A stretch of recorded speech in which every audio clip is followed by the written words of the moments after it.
What's up guys, it's Bolt and I'm back with another Elden Ring video, and in this video we're going to go over my Urumi Kiba build. A very odd weapon pairing that surprisingly works insanely well together. But first we go over the stats like always.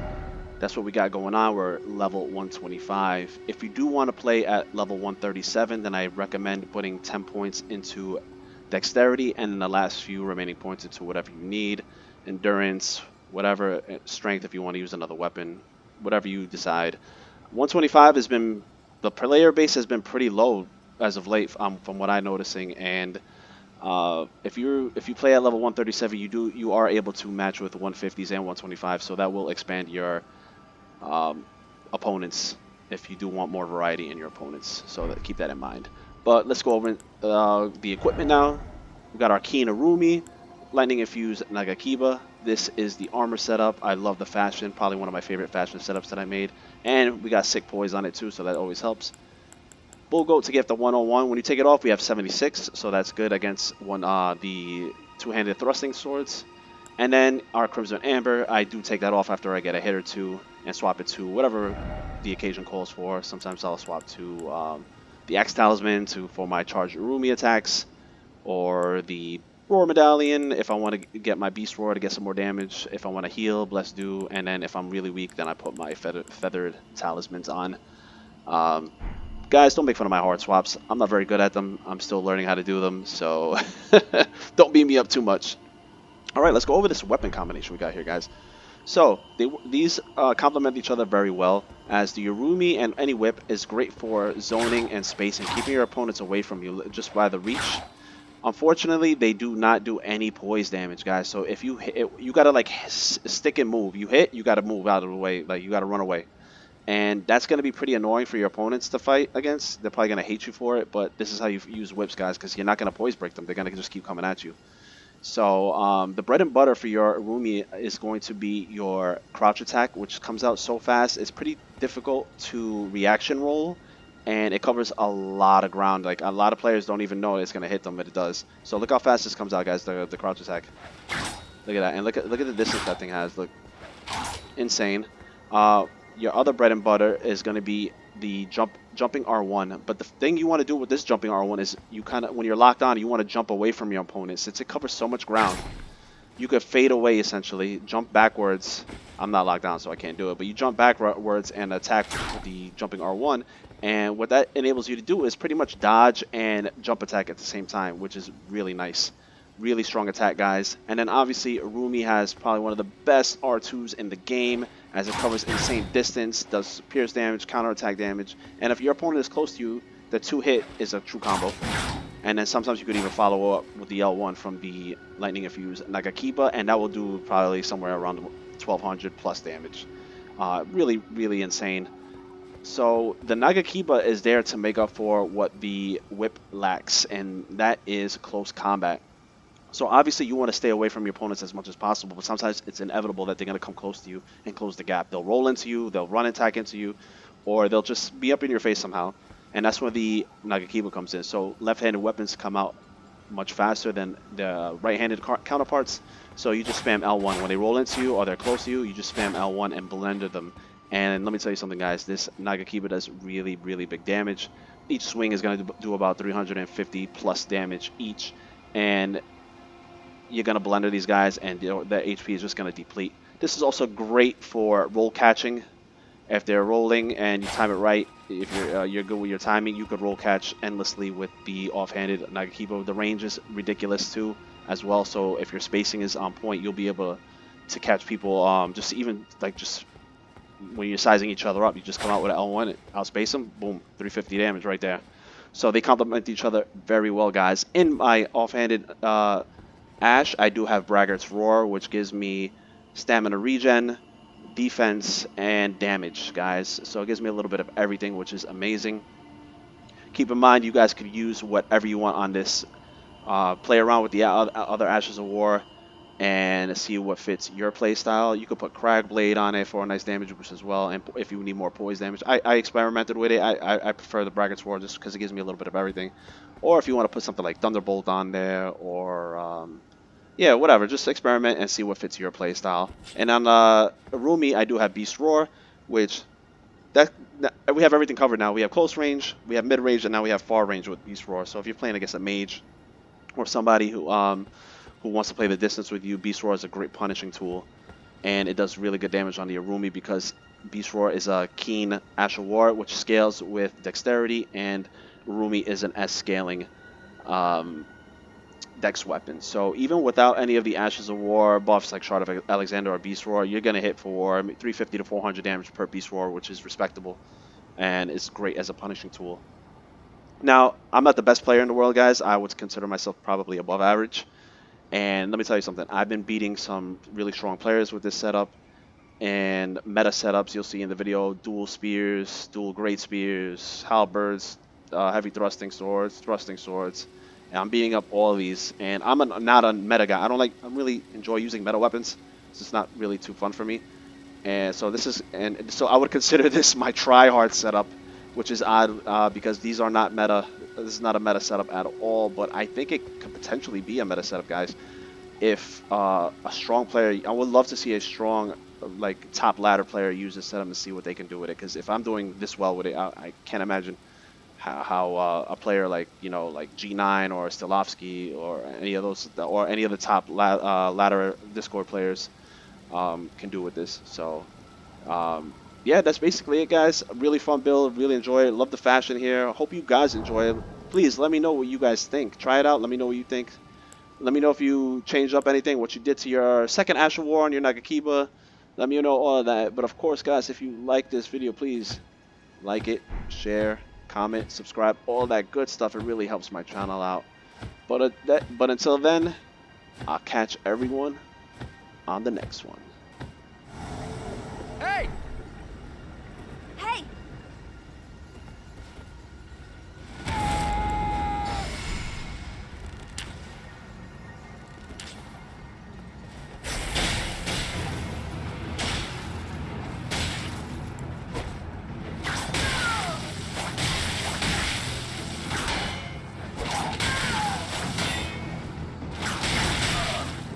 Ultra Combo! Hey! Hey!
Hey!